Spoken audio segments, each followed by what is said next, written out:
Film की शुरुआत में लोग सड़कों पर अजीब तरीके से बेहोश होने लगते हैं। फिल्म के हीरो डॉक्टर जॉश एक यूनिवर्सिटी में पढ़ाते थे। उनसे प्रेसिडेंट के भेजे एजेंट्स मिलते हैं कि एक इमरजेंसी आ चुकी है। वो लोग डॉक्टर जॉश को एक खुफिया मिलिट्री की बिल्डिंग में ले जाते हैं। जॉश उसके दोस्त सरगे से मिलता है, जो भी उन्हीं की तरह एक वैज्ञानिक था। वो दोनों एक हॉल में होते हैं जहाँ पे उन सभी लोगों की लाशें रखी होती है जो सड़कों पे गिर गए थे। मिलिट्री का जनरल थॉमस जॉश को बताता है आज सुबह केवल 10 किलोमीटर के एरिया में इन सभी लोगों को एक साथ हार्ट अटैक आया था और फिर लंदन शहर के अंदर बहुत सारे कबूतर एक साथ नीचे गिरने लगते हैं। पूरे शहर में हड़कंप मच जाता है। जॉश टीवी पर लंदन वाली न्यूज देखता है। वो उसके स्टूडेंट से कहता है धरती की मैग्नेटिक फील्ड के साथ कुछ गड़बड़ है। अगले सीन में नासा के शटल को दिखाते हैं जिसे धरती पे लैंड होना था, लेकिन मैग्नेटिक फील्ड की वजह से उसके कंप्यूटर काम नहीं करते। उन्हें एयरपोर्ट का मालूम नहीं चलता। शटल की पायलट का नाम रेबेका होता है। वो उसके सीनियर बॉब से कहती है उन्हें शहर के बीच में लैंड होना होगा। वो खाली जगह की तलाश में होते हैं। उनका शटल एक सीवर लाइन के अंदर क्रैश होता है। शटल से पैराशूट निकल जाते हैं जिससे वो धीमा हो जाता है। जॉश एक बहुत ही फेमस वैज्ञानिक डॉक्टर जिम्स्की से मिलता है। जॉश उन्हें अपनी रिपोर्ट दिखाता है। उनके होश उड़ जाते हैं। जॉश को फिर से वो एजेंट एक खुफिया जगह पे ले जाते हैं।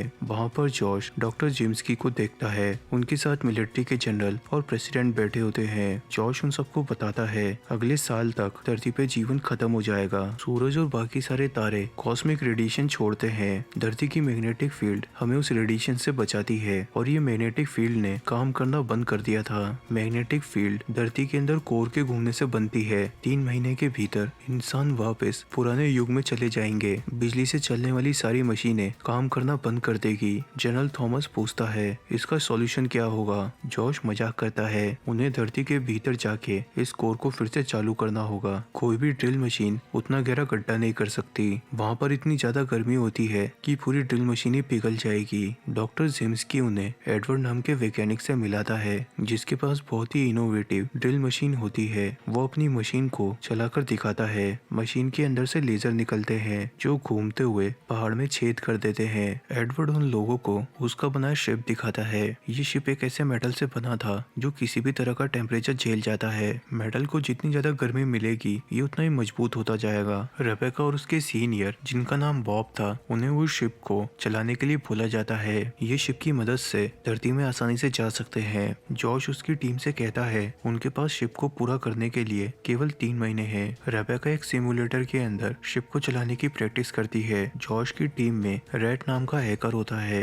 वो एक तरह का वायरस बनाता है जो इंटरनेट पे धरती के खत्म होने की सारी न्यूज को मिटा देगा। उस शिप को समय पे पूरा करने के लिए देश के सबसे बड़े वैज्ञानिकों को बुलाया जाता है। डॉक्टर जिम्स्की कहता है कोर को चालू करने के लिए न्यूक्लियर बॉम्ब का ब्लास्ट करना होगा। ये बॉम्ब 200 मेगाटन के होने चाहिए। इससे वो कोर फिर से घूमना चालू हो जाएगी। 3 महीने बाद मौसम बिगड़ना चालू होता है। रोम नाम के शहर पे बिजली गिरने लगती है और सारी इलेक्ट्रिक चीजें काम नहीं करती। शिप का कंस्ट्रक्शन पूरा हो जाता है। जॉश कहता है उन्हें मैरियाना ट्रेंच से धरती में घुसना होगा। वो पहले से 10 किलोमीटर गहरी है। जॉश और उसकी टीम शिप के अंदर बैठ जाती है। शिप के आगे ड्रिल मशीन लगी हुई थी। शिप पानी के अंदर जाने लगता है। एक तूफान में फंसने से उसकी रफ्तार और भी तेज हो जाती है। शिप में लगी ड्रिल मशीन पत्थरों में छेद करके उन्हें धरती के भीतर ले जाने लगती है। डॉक्टर जिम्स्की कहता है उन्हें कोर तक पहुंचने में 24 घंटे लगने चाहिए। उन्हें 2000 किलोमीटर नीचे जाना है। 12 घंटे बीत जाते हैं और वो 700 किलोमीटर अंदर होते हैं। जॉश कहता है वो मेंटल नाम की जगह पर पहुंच चुके हैं जो कोर के ऊपर होती है। उन्हें कंप्यूटर स्क्रीन पे काले रंग की अजीब सी चीज दिखती है। जॉश कहता है धरती के बीच एक खाली स्पेस है। उनका शिप सतह में छेद करके एक तरह की गुफा में चला जाता है। ये गुफा क्रिस्टल से बनी थी जो कि सफेद रंग के थे। शिप क्रैश हो जाता है। उसकी ड्रिल मशीन काम नहीं करती। डॉक्टर एडवर्ड जिसने शिप को बनाया था टीम से कहता है शिप की ड्रिल मशीन के अंदर एक क्रिस्टल फंस चुका है। क्रिस्टल को 2 टुकड़ों में काट कर बाहर निकालना होगा। गुफा के अंदर बहुत ही ज्यादा गर्मी होती है। वहाँ का टेम्परेचर 5000 डिग्री सेल्सियस था। पूरी टीम सूट पहनकर बाहर जाती है। जॉश गुफा के ऊपर एक छेद देखता है। ये छेद उन्हीं की शिप ने बनाया था जब वो गुफा में आए थे। छेद के अंदर से लावा बहने लगता है जो पूरी गुफा को भर देगा। जॉश कहता है उनके पास केवल 3 मिनट है। एडवर्ड एक लेजर छोड़ने वाली मशीन से क्रिस्टल को काट रहा होता है। क्रिस्टल के कटने के बाद सभी लोग शिप के अंदर जा रहे होते हैं। तभी बॉब के सिर पे एक बहुत ही भारी भारी क्रिस्टल गिर जाता है और उसकी लावा में गिरने से मौत हो जाती है। उनका शिप जमीन में और भी गहरा जाने लगता है। वो लोग एक बिल्कुल नई जगह पर होते हैं। कंप्यूटर स्क्रीन पे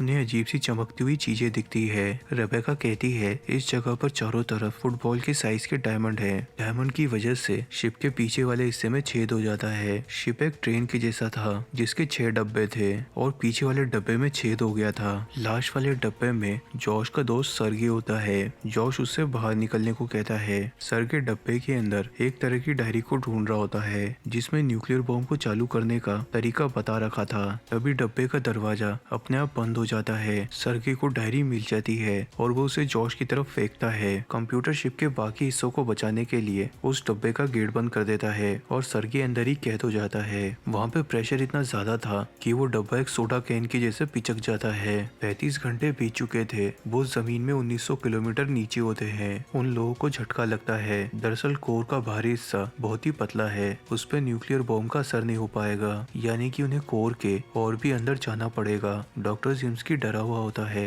वो बाकी टीम से कहता है उसने मिलिट्री के लिए एक वेपन बनाया था जो कि भूकंप ला सकता था। ये कोर उसी की वजह से खराब हुई थी। मिलिट्री वाले उस वेपन की टेस्टिंग कर रहे थे। जॉश कॉल करके जनरल थॉमस को बताता है उन्हें और समय चाहिए। जनरल उस वेपन को चालू करने को कहता है जो भूकंप ला सकता था। शायद उससे कोर चालू हो जाए। जॉश के लिए काम कर रहे हैकर को मालूम चलता है ये वेपन अलास्का में कहीं छुपा रखा था। वो जॉश को और समय दिलाने के लिए उस जगह के कंप्यूटर को हैक करके वेपन के अंदर सारी बिजली को काटने लगता है। वहाँ की लाइट जाने से वेपन चालू नहीं होगा। जेम्स की प्लान बताता है वो एक डब्बे में न्यूक्लियर बॉम्ब को रख के उन्हें शिप से अलग कर देंगे। उनके पास 3 न्यूक्लियर बॉम्ब थे। वो उन सभी न्यूक्लियर बॉम्ब को एक साथ ब्लास्ट करेंगे जिसके झटके से कोर घूमने लग जाएगी। 40 घंटे बाद जॉश की टीम 2600 किलोमीटर की गहराई पे होती है। लेकिन एक प्रॉब्लम आ जाती है। डब्बों को अलग करने वाला सिस्टम शिप के नीचे बना होता है। वहाँ पे टेम्परेचर बहुत ही ज्यादा था। जो भी वहाँ पे जाएगा उसकी मौत निश्चित है। उस जगह पे एक बटन था जिसे दबाने से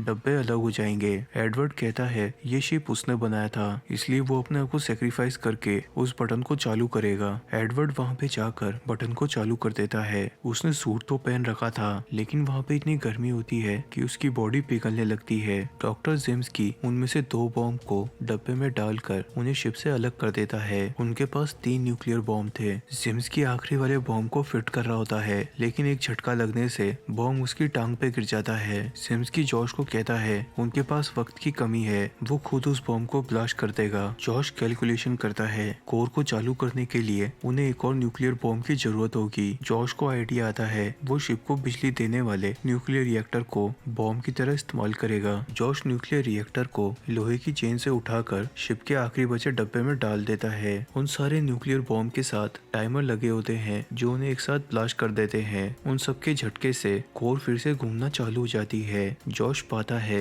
न्यूक्लियर रिएक्टर को निकालने से शिप के अंदर पावर नहीं है। जॉश और रेबेका वापस सतह पर नहीं जा सकते क्योंकि शिप से लगी ड्रिल मशीन काम नहीं करेगी। जॉश को याद आता है ये शिप एक खास तरह के मेटल से बना था। ये मेटल गर्मी को एनर्जी में बदल देता है। जॉश शिप के तारों को मेटल की दीवार से जोड़ देता है और शिप की बिजली वापस आ जाती है। ड्रिल मशीन के चालू होते ही जॉश और रेबेका सतह पे जाने लगते हैं। कोर के चालू होने से हर एक जगह भूकंप आने लगता है और जमीन में बहुत ही लंबी सुरंग बन जाती है। उस छेद में से होके वो केवल 4 घंटे में सतह पे पहुंच जाते हैं। जॉश के शिप के पास एक व्हेल का झुंड घूम रहा था। वो आवाज करने लगता है। जनरल के लोग कंप्यूटर पे उस आवाज को सुन लेते हैं। वो गोताखोरों को भेजते हैं जिन्हें जॉश का शिप मिल जाता है। फिल्म के लास्ट में जॉश के लिए काम करने वाला हैकर साइबर कैफे में जाता है। वो मिलिट्री के उस वेपन के बारे में खुलासा कर देता है जो भूकंप ला सकता था और जॉश की टीम ने पूरी दुनिया को बचाया था।